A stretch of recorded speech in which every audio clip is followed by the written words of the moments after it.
So you should be familiar with dipoles from your first semester chemistry, but as a refresher, essentially, it's a covalent compound, and specifically a covalent bond, where I have electronegativity differences between between the atoms.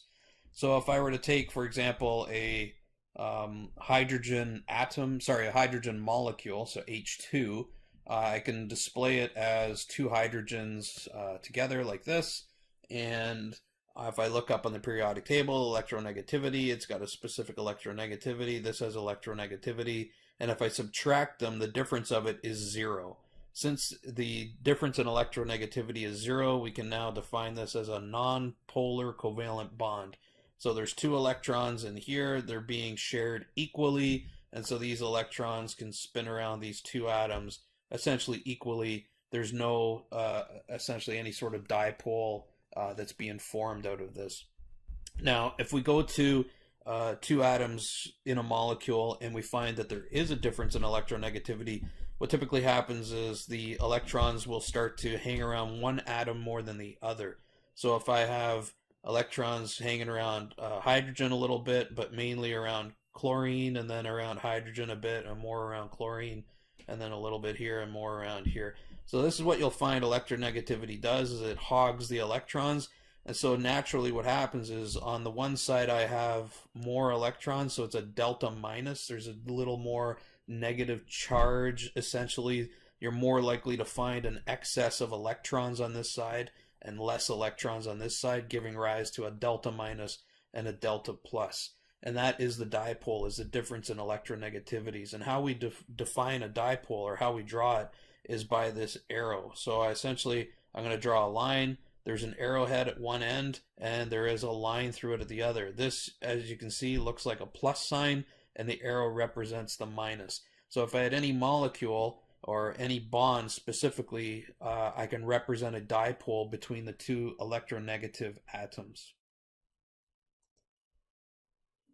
So the difference between two atoms is important to define a dipole within the bond itself, but overall the molecule can carry a dipole or not.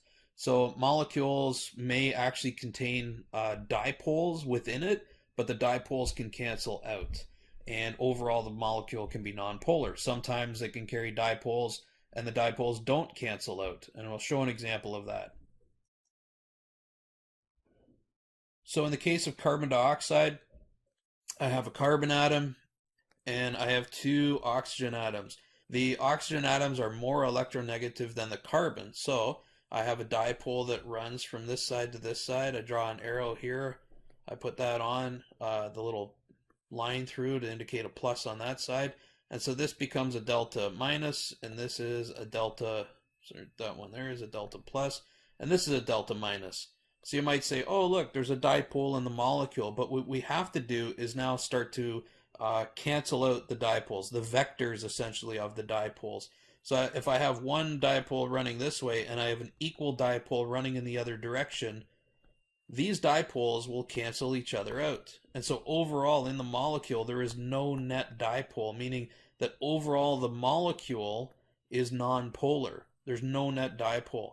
So even though there's a dipole within the molecule between carbon and oxygen, a fairly strong dipole, there's also one in the opposite direction. So there's no net dipole, and so we can say essentially that this is a nonpolar molecule as well. All right. In the case of water, the atoms, even though there's three atoms just like there are with carbon dioxide, the arrangement around the central atom, this is kind of a tetrahedral arrangement, but with the two lone pairs, it's called a bent shape.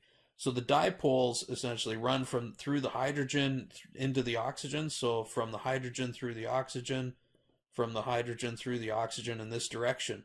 And what we need to keep in mind are again the vectors, as I had mentioned. So if I have a dipole that runs like this, I've got two components that can come together. So I've got this component and this component. If these two components add together, they create this dipole. But in the opposite direction, I've got the same thing. I've got these two dipoles from this one here. And so these two dipoles oppose each other.